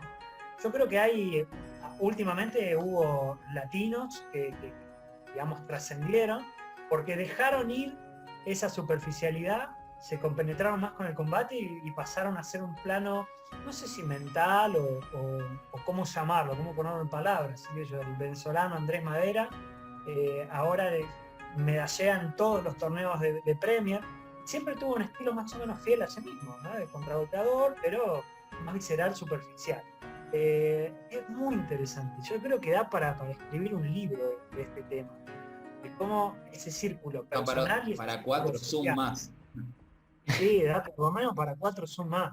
Yo trato de ponerlo en palabras y creo que no estoy llegando ni siquiera a la idea o a sumarme, pero más o menos un poco viene por ahí. Los latinos somos más pasionales, lo que creo, lo que veo en un panamericano, y de alguna manera el europeo es más estudiado, el asiático tiene un montón más de estudio. Vos ves un japonés, bueno, Recouso debe ser la persona que más videos de karate japonesa ha visto, de comités deportivos japoneses ha visto, y tienen esa parte de intuición, de esa parte de reactividad, esa parte también que tienen como un equilibrio justo. A mí me encanta el karate japonés, el karate deportivo japonés específicamente. Pero bueno, no sé si un poquito tenés esa percepción o qué. Bueno, Franco, no sé si quieren decir algo, chicos. Esa es un poquito mi idea. Fran, dale vos un poquito, que tenemos 2 personas más con preguntas. Un poquito complementar lo que vos dijiste. También tengo la misma visión. Y es verdad que muchas veces, dependiendo de los países o de la zona de donde son, uno puede identificar, digamos, cómo pelean. Es decir, a veces hay rasgos tan marcados, pero tan marcados que si vos me tapás la cara del competidor, o sea, a lo que estamos acostumbrados a vernos, ¿no? A verlo. Si, este es uno de Marruecos. Por ahí, si nos mostrás Juli o a mí y nos tapás la cara del competidor, y te decimos, te podemos decir, o sea, no la cara, sino la bandera, o nos tapás la identificación del competidor, te podemos decir de qué país es, por cómo pelea, ¿sí? Por cómo pelea. Esto es un poco que hay estilos marcados, de pelea, siempre matizado. Corporal. Exactamente. Claro, por cómo se mueven, por la agresividad que tienen, por cómo plantea el combate. Hay estilos marcados siempre matizados por las capacidades individuales de cada competidor, ¿no? Por ahí tenemos competidores súper de un mismo país que tienen otro físico y hacen técnicas súper distintas, pero tienen siempre como algo en común. Esto se da mucho y se da, creo que naturalmente. Me parece que nosotros, si bien tenemos que estudiar a otros competidores y tenemos que estudiar cómo pelea cada país o porque podemos sacar cosas de ahí, me parece que no es el camino correcto copiarlo. Simplemente, como decía Julián, nosotros somos latinos y nuestra idiosincrasia a la hora de hacer karate y de hacer combate y nuestra impronta va a aflorar naturalmente. Ahora, ¿qué nos falta? Eso es una pregunta. ¿Qué nos falta para estar ahí en el top, para competir con los mejores países? Eso da para 4 Zoom más. O sea, es una pregunta muy, muy amplia. No hay una respuesta, ¿sí? Porque hay miles de aspectos en la parte deportiva que se tienen que abarcar para llegar al nivel de los mejores países. Pero creo, rescatando lo que dijo ahí Juli, creo que sí, que cada país le pone su impronta y bueno, y hay que estudiarlos, pero incorporar lo que se puede y por ahí sin perder nuestra propia identidad. Pero siempre se va a dar que por regiones se va a dar como un estilo de combate. Hay un concepto que utiliza mucho para explicarlo el sensei Lucio, que creo que se llama, él usa la palabra ñaza, corregime si me equivoco.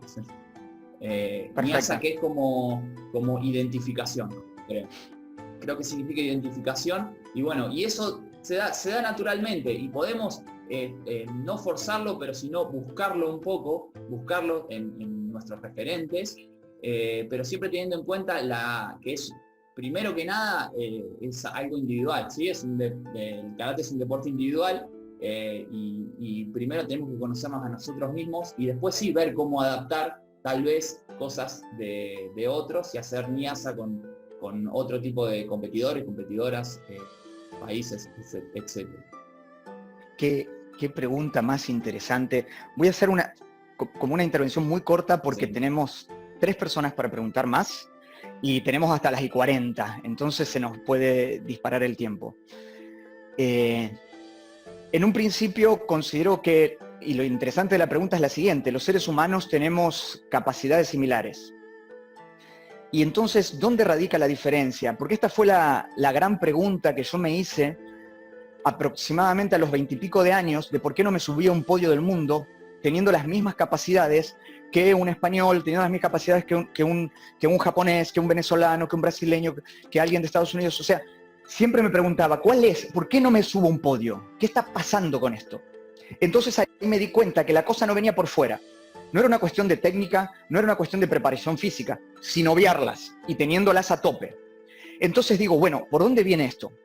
Y empecé a buscar, y empecé a entrenar otro tipo de cosas que me complementaran en esto. Y ahí me di cuenta que pasaba y que todo se resumía en una cuestión de algo que Oliva Seba trabajó hasta cierto punto, que lo trabajó por lo menos hasta el plano mental, y dejó una brecha abierta del plano mental en adelante, y que son los arquetipos. Los arquetipos, que los puedo resumir no en una cuestión biomecánica o física, sino que voy a entrar en los arquetipos internos de la persona, en los paradigmas de las personas, en esas frases mentales que por cultura, educación, idioma, esa persona cree. Y mira, pongo la palabra cree, no sabe, sino cree. Entonces esos arquetipos mentales comienzan a configurar en su estructura y en sus hábitos y en sus acciones determinados gestos de vida. Esos gestos de vida y esas interpretaciones a la hora del combate, y que vienen desde un inconsciente, se van a ver plasmadas en el tatami. Y eso empieza a generar las diferentes particularidades de los diferentes países. Por eso uno no encuentra, ¿pero por qué esto? Yo busqué muchas formas de linkear eso, de hackear eso. Una de ellas, es lo que decía Franco, es la identificación, haciendo trabajos de mentalización o de identificación con algunos tipos de competidores. Una vez me acuerdo, estábamos en un Open en Chile y nos toca por equipo con España, que había sido invitado. Y yo quería pelear con Iván Leal, que algunos lo conocen, en la WKF, es un campeón de muchos campeonatos del mundo. Entonces voy, me le acerco a Iván y le digo, Iván, quiero pelear con vos, decime en qué orden salís, si vos querés, obviamente.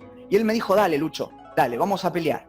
Entonces, me acuerdo que nuestro coach nos pone en un orden, que yo más o menos le calculé, porque todavía el técnico de Iván no le había dicho el orden.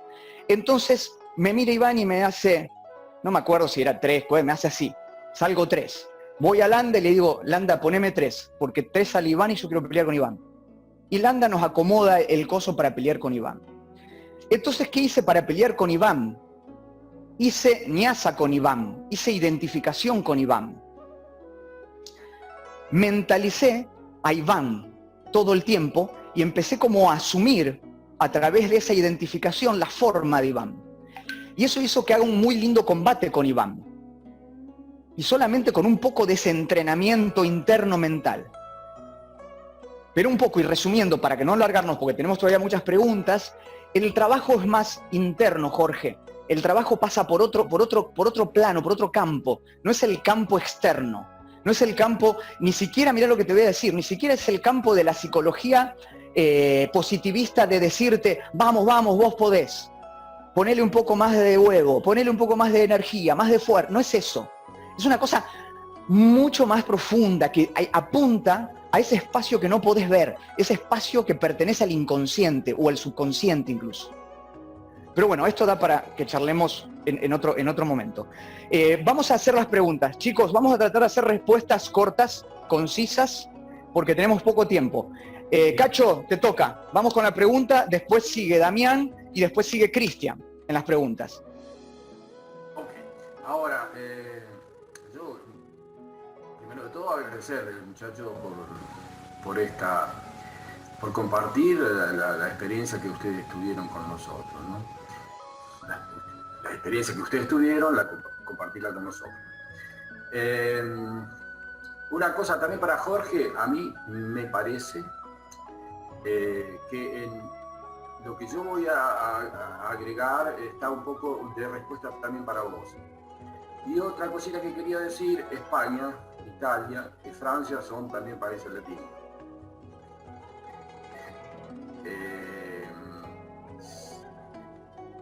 Germania, Inglaterra, Holanda, eso no, pero Francia, España e Italia son latinos. Yo me traía la pregunta de la exposición anterior, de cuando se hablaba de la técnica y de la repetición y de tratar de mejorar la velocidad, mejorar la precisión, mejorar la técnica en general. Ahora, en el ámbito del combate deportivo, en el ámbito del Siai Kumite, ¿cuánto es importante? Si no, ponemos un ejemplo. Mi alleno a fare Yakusuki, no? Lo corrijo, tiempo, movimiento de la cadera, todo lo que quiera, ¿no? Desde que yo lo aprendo hasta que lo hago medianamente bien, el progreso es espectacular. Yo todos los días noto que voy para adelante, pero siempre menos. Siempre menos. Siempre para conseguir un poquito de mejora así debo hacer un trabajo enorme. Y cada vez que lo hago mejor, para hacerlo mejor, es como si fuera un auto, ¿no? Para llevarlo de 30 a 60 no cuesta nada, de 60 a 90 un poquito más, y de 60 a 120, y después para llegar a 200 tenés que ir a la secadora a fondo, consume un montón de energía, o sea, de carburante, y el cambio que vos obtenés es poquísimo. Y ahí pienso, hablo sin saber mucho, porque yo me guío de lo que dijeron ustedes hasta ahora, ¿no? Hago la cuenta con eso, ¿no? No sé si es un aspecto que ustedes no lo dijeron o no lo tienen en cuenta. Ahí entra la estrategia. Por ahí los acentos se me mezclan, ¿no? Pero no sé si entiendo la idea, ¿no? Es cómo yo utilizo ese Yakusuki. Cómo yo lo preparo para meterlo en un competidor en otro. ¿Qué movimiento tengo que obligar al otro a hacer para que me dé la posibilidad de golpearlo con esa técnica que yo preparé tanto? Acá se estudia mucho eso. Más que la repetición de la técnica y el perfeccionamiento técnico, es encontrar la manera justa de tirarlo sin que el otro, con el amague justo para que el otro no se dé cuenta que vos estás viniendo, el momento justo, provocar el desplazamiento del otro para que me deje abierto ese lugarcito para meterle mi Yakusuki. Todas esas cosas, si ustedes no lo dijeron, retiro la observación. Pero como no estaba dicho, me parece que eso es lo que hace, da el pequeño salto que te puede llegar al primero o al segundo puesto o al tercero. ¿Listo? Dale, Julián. Gracias, Amílcar. Gracias por eso. Esta es otra pregunta que da para otro Zoom nuevo. Así que, chicos, traten de ser, porque táctica y estrategia es un plano breve. distinto. Vale, Coincido mucho con Amílcar, lo que decís, me parece muy interesante. Es cierto que nosotros entrenamos una técnica y vas a mejorar exponencialmente al principio y después te vas a estancar. Entonces, ¿hasta cuándo? Cada esfuerzo, o sea, cada mejora te va a costar el triple de esfuerzo, después el cuádruple, después te va a quedar como una meseta con leve pendiente positiva. Entonces, ¿hasta dónde? No sé si por ahí puede ser la pregunta, o voy a darle como un cierre a la idea. Yo diría que entrenemos una técnica, entrenar una técnica hasta que sea competitivamente aceptable, como para que te la den en un combate, y luego de eso darle muchísima, pero muchísima variabilidad a la ejecución. porque eso es algo que también tenés que tener en cuenta. No solamente entrenar la técnica, sino que no estás teniendo en cuenta por ahí en un combate la cantidad de factores externos que hay o de impredecibilidad de la situación para meter esa técnica. Porque yo no sé si el otro se me va a acercar, si el otro se va a alejar, si el otro va a circular. Entonces yo tengo que hacer un Hyakusuki que es aceptable técnicamente en anticipo, en retroceso del otro, en circulación, desde la inestabilidad.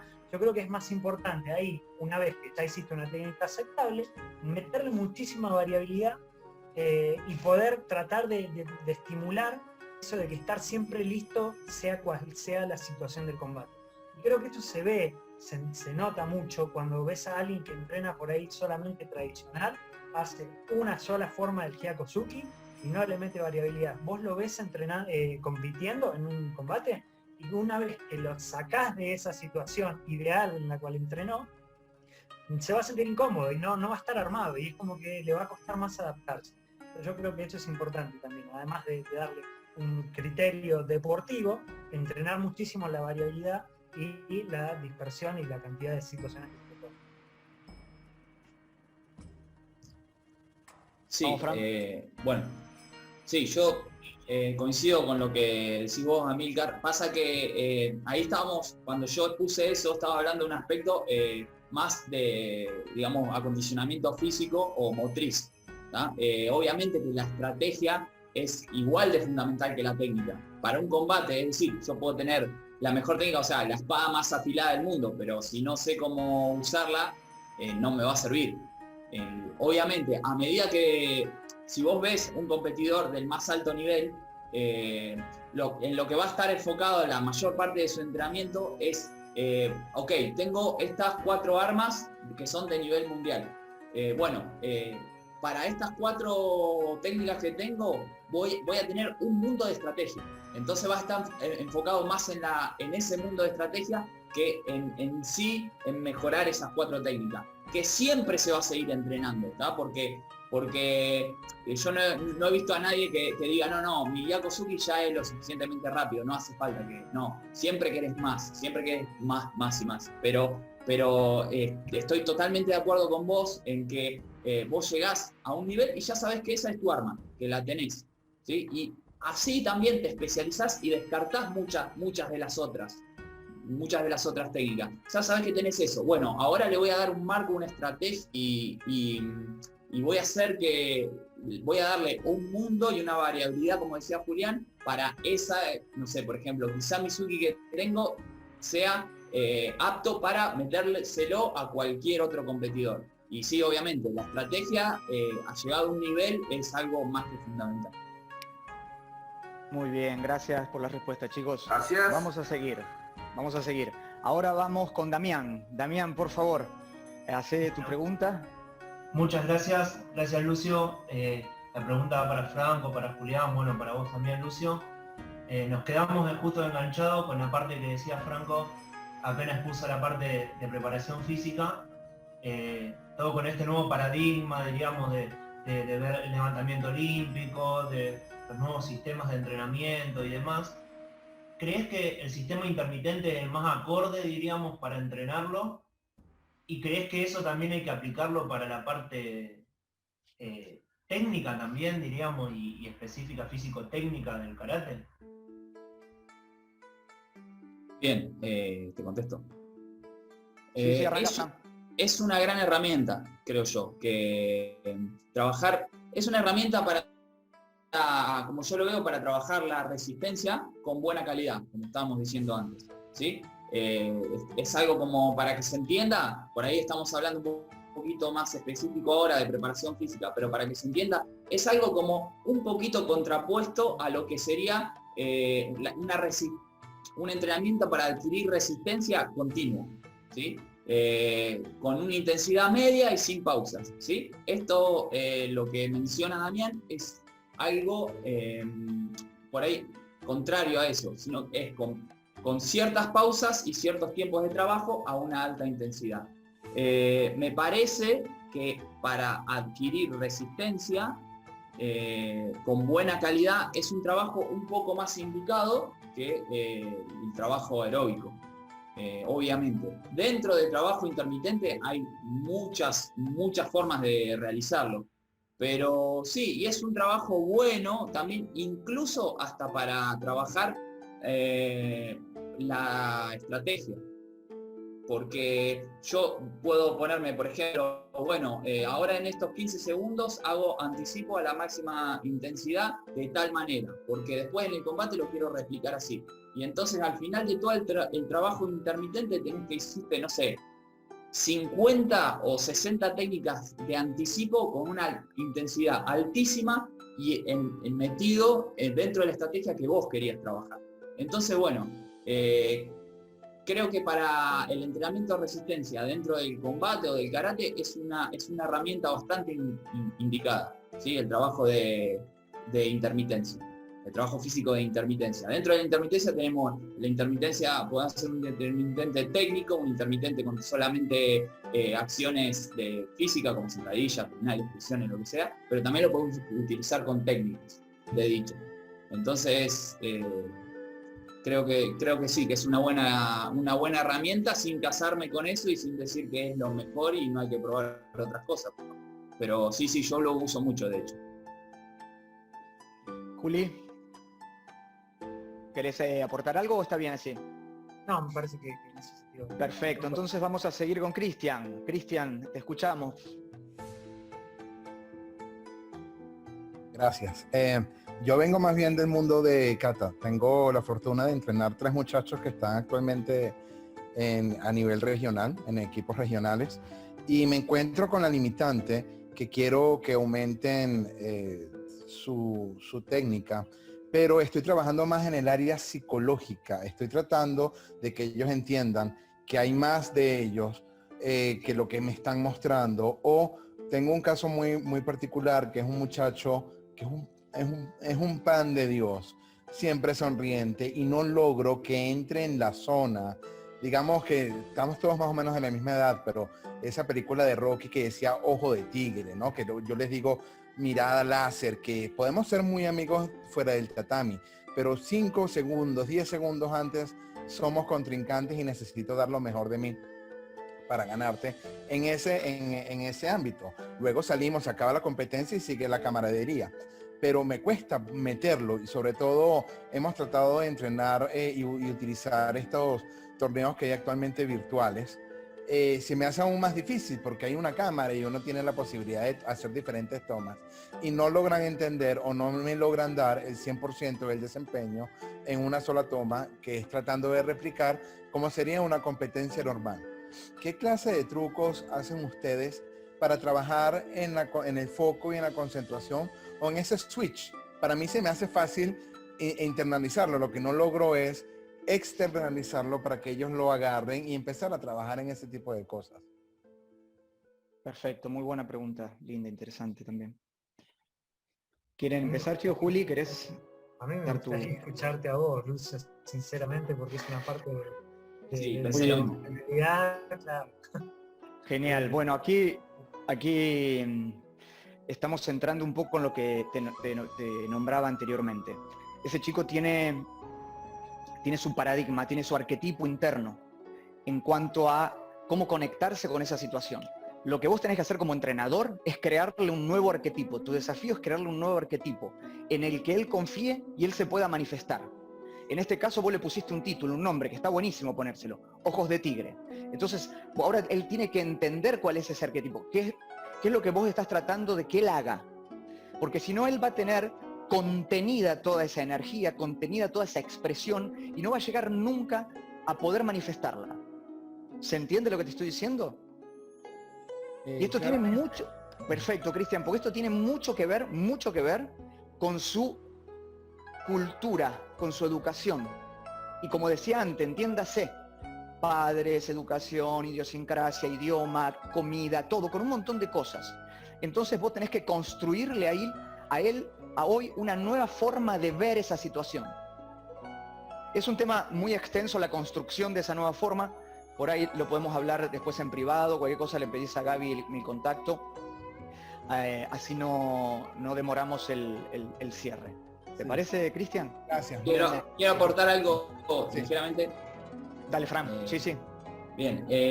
También vos me decís que estás trabajando en la parte psicológica y obviamente es a lo que pienso que debes apuntar, pero no creas que eso está aislado de la parte técnica o la parte física, ¿sí? Son cosas que las tenés que trabajar en paralelo, dándole preponderancia obviamente a esa parte, pero a veces mejorando un aspecto técnico o un aspecto físico me da seguridad y esa seguridad me hace tener eso que vos estás buscando de mentalidad en tu competidor. ¿Está bien? Obviamente es una respuesta súper difícil de dar y no hay una respuesta, una fórmula, porque si no seríamos todos los mejores entrenadores. Si alguna vez la encontrás, obviamente, por favor, pasámela.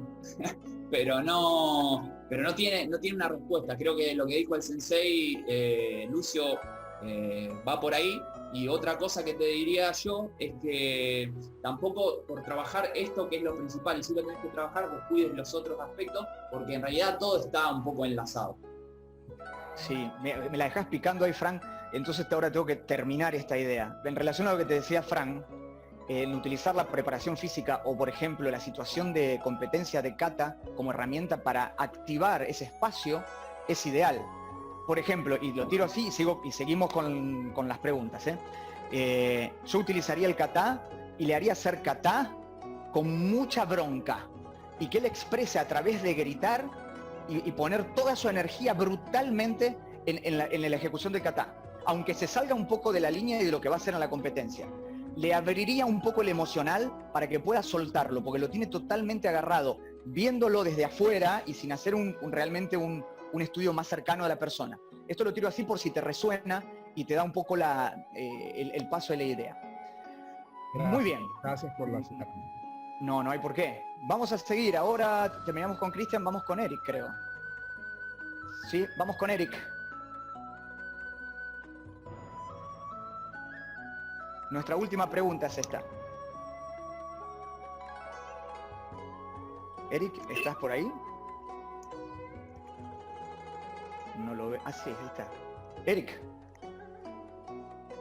¿vos querías hacer una pregunta? Se quedó paralizado, Eric. Sí, Eric al principio manifestó que tenía un problema de conexión. Ahí va. Ahí está, ahí se activó. Sí, yo tengo mala conexión acá. ¿Puedo yo hacer la pregunta? Tu turno, Eric. Sí. Ah, sí, favor. claro. Me gustaría hacer una pregunta sobre dos aspectos que a mí me parece, pero yo quiero saber la opinión, que influye la carrera de los atletas de alguna manera, pero que es una cosa más exterior a los atletas que interior, que su voluntad y su práctica personal, que son las que cuestión política y económica. Por ejemplo, las cuestiones políticas de las asociaciones que hacen las reglas para las competiciones, por ejemplo, la WKF, cómo hace las decisiones, y cómo esto influye en la vida del atleta, porque a veces me parece que las decisiones políticas de las instituciones son más de interés propio, no del interés de los atletas, más también económica, porque se gana mucha plata con el deporte, principalmente con las Olimpiadas, ¿no? Que se van a hacer ahora en Tokio. Y la cuestión económica, cómo influye en la vida del atleta que no tiene mucha plata para mantener platicando, comprar las cosas, porque tiene que trabajar o es pobre, no puede viajar, todo eso. ¿Cómo ve estas cosas en la vida de los atletas? Las dificultades, cómo esto se pasa para ellos, o si pasaron alguna cosa para ustedes en esta relación, si fue perjudicado por una decisión política de una asociación, o si faltó plata para participar en una competición, o algo así. Más o menos esto. Preguntón otra vez, Eric. Ahora tengo que tener agarrados para que no salgan de la gatera corriendo como loco a los dos. O sea, esto no solo que influye, esto influye brutalmente en el atleta. Esto es fuertísimo. Y este es uno de los más grandes desafíos que tienen todos los atletas de los países como el nuestro, como Venezuela, como Bolivia, como Brasil, como Argentina, incluso en muchos países de Europa, con menos posibilidades que otros. O sea, esto tiene una influencia tan grande. Pero aquí quiero hacer un paréntesis. Y este es uno de los grandes desafíos del entrenador. Hacerle ver al atleta que todas estas circunstancias son para fortalecerlo más, para crecer más, y no como una excusa para justificar no alcanzar, o no hacer, o no lograr, o no intentar, o no superarse, o dejar, o abandonar. ¿Se entiende? Ahora suelto la gatera, dale Juli. Voy a ser conciso. Muy interesante también este tema que estás diciendo. Yo creo que hay una parte interna de voluntad propia, ¿sí? Es una situación muy triste cuando nosotros como formadores o como compañeros vemos gente con muchísimo potencial y que por situaciones ya sea políticas o económicas no puede seguir con la práctica. Pero también es algo que tenés que verlo, tenés que sentir que esa persona, ese atleta, ese competidor, le nace hacer esas cosas. Yo te puedo decir que mi color preferido es el azul, si vos me preguntas. Está bien, ¿qué color preferido? ¿Cuál es tu color preferido? El azul, ok, te lo digo. Pero si yo, en vez de vos me preguntás, no me preguntás nada, pero me ves que tengo remera azul, funda de celular azul, bolso azul, esto azul, todo azul, vas a pensar, este tipo, su color preferido es el azul. Lo mismo pasa con alguien con una persona que dice, quiero ir al seleccionado de karate. Una cosa es que te lo diga y otra cosa es que lo demuestre. Y yo creo que acá nadie exigiría a nadie, ni a un chico de 16, 17 años, que se levante a las 5 de la mañana, que sea canichita, que labure de canichita, que junte un mango, que viaje de Mar del Plata a Buenos Aires todas las semanas para entrenar y que se rompa el lomo para que sea campeón de los Juegos Panamericanos. Yo creo que nadie podría exigir eso a un chico. Sin embargo, puede haber una persona, un chico, que tenga la voluntad suficiente para hacer eso. Y vos lo veas así, digas, no puedo creer. Con todas las adversidades que tuvo, fue y salió campeón de los Juegos Panamericanos. Bueno, ese es Pancho Nievas, que está acá. Franquito, Gracias, vamos. Juli. Si querés agregar algo, Franco, estás. No, simplemente Panchito, ¿querés agregar algo vos? Darle la palabra a Pancho, nada más. Panchito, ¿querés agregar algo vos? ¿Cómo tuviste que enfrentar un poquito esas vicisitudes? No, también creo que Julián fue muy claro. La realidad es que, bueno, y un poco una de las primeras preguntas que hiciste, Lucio, donde se me cortó el audio, de las condiciones que tiene que enumerar un atleta. Compromiso, amor propio, mucha constancia, pero sobre todo humildad también para aprender constantemente, pero sí, creo que es todo un desafío, ¿no? El proponerse algo, soñarlo con mucho convencimiento, con mucha convicción.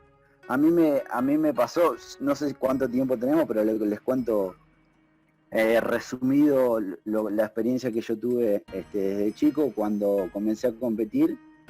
Yo tenía 15, 16 años y viajaba por primera vez a un torneo nacional en la provincia de Tucumán, y sentado en la tribuna, siempre lo cuento porque me parece interesante, sentado en la tribuna yo veía algunos competidores haciendo combate, que me parecía que peleaban extraordinario, y veía que tenían la bandera de Argentina en el pecho, en el Karate. Entonces ahí es cuando le pregunté a mi sensei, ¿por qué? ¿Por qué ellos tienen la bandera argentina? Y es cuando me doy cuenta de que me explica que existía un seleccionado nacional que representaba al país por todas partes del mundo, y yo a partir de ese momento dije, yo quiero ser así, yo quiero ser uno de ellos. Uno de ellos era Lucio Martínez, mi principal referente. Y así me lo propuse y lo soñé tanto, con tantas ganas, con estas características que mencionaba Julián. Nada, yo en cualquier fecha patria, por ejemplo, del colegio primario, cuando se entonaba el himno nacional argentino, yo me visualizaba en un podio internacional. Por eso, con esto quiero decir que lo soñé muy fuerte y puse muchas ganas, mucho compromiso, pero es verdad que a veces la estructura del deporte en tu país por ahí no te acompaña, pero es importante lo que vos pongas, ¿no?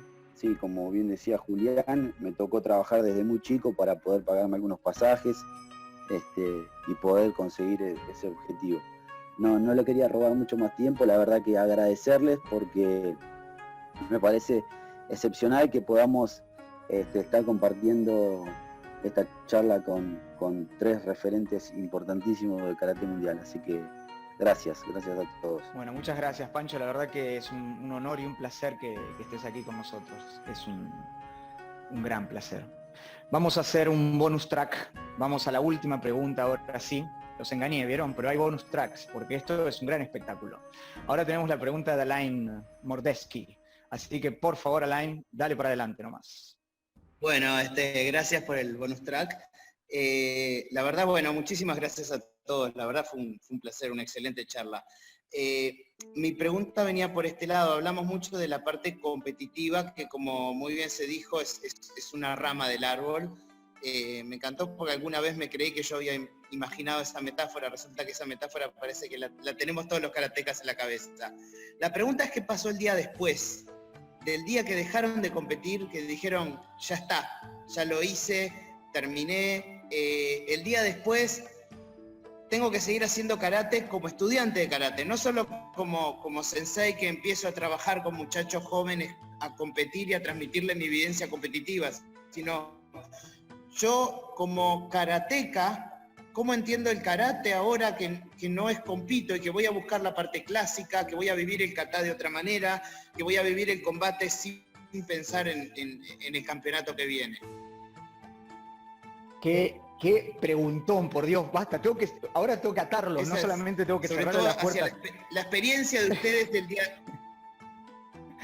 Total. Bueno, es otro preguntón que da para atrás. Pero quiero, antes de que terminemos, porque vamos a cerrar con esta, antes de que le pase la palabra a Gabriel y al cierre, quiero agradecerle a todos por las preguntas, porque fueron preguntas muy interesantes y que nos llevaron a espacios muy interesantes de diálogo. Así que voy a permitirte, Juli, que arranques con esta última pregunta, por favor. En conciso, el fuego está, el fuego se prendió. Este fuego no se puede apagar.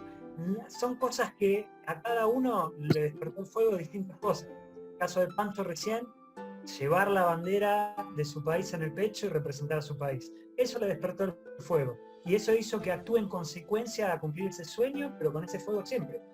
Una vez que terminó de competir, ¿pensamos que ese fuego se va a apagar? No, de ninguna manera. Ese fuego va a seguir estando ahí y lo va a tratar de canalizar por otro lado, siempre en el entorno de karate. Va a tratar, yo creo, por lo que lo conozco a él también, de transmitirlo a otras generaciones, de practicar de una manera introvertida, pero el alto rendimiento y la competencia y el fuego general que tiene no se va a apagar. Yo creo que en mi caso tampoco, y estoy casi seguro, no lo hablamos y le estoy haciendo una metáfora ahora, pero el fuego de Franco tampoco. Entonces, son cosas que se prenden, están, y ya sea por distintos motivos van a seguir estando ahí, se van a canalizar. La energía se transforma, dicen. Bueno, esto también es el caso. Con eso cierro. Franquito, gracias, Juli. Bien, yo en la misma línea quería decir un poco esto y un poco que en verdad nunca dejas de competir. O sea, si tu esencia es la de la competición, simplemente es trasladarlo a otros aspectos del arte marcial. Yo digo que solamente dejé de competir bajo reglamento, nada más. Ahora me toca mirarlo desde otro punto de vista, pero hay ciertas cosas de la alta competencia que me van a servir. Obviamente, sé que no va a ser lo mismo en muchos aspectos, pero en otros muchos sí, y voy a utilizar eso que aprendí durante tantos años de alto rendimiento para trasladarlo a otros aspectos del karate. Paralelamente, yo siempre me gustó mucho entrenar todos los aspectos, pero bueno, como decía antes, obviamente requería que casi mi 100% del tiempo de entrenamiento sea dedicado a la parte deportiva. Pero he tenido en ocasiones charlas con compañeros que decía, yo necesito entrenar también otra cosa, necesito entrenar la parte clásica, necesito entrenar la parte de más tradición.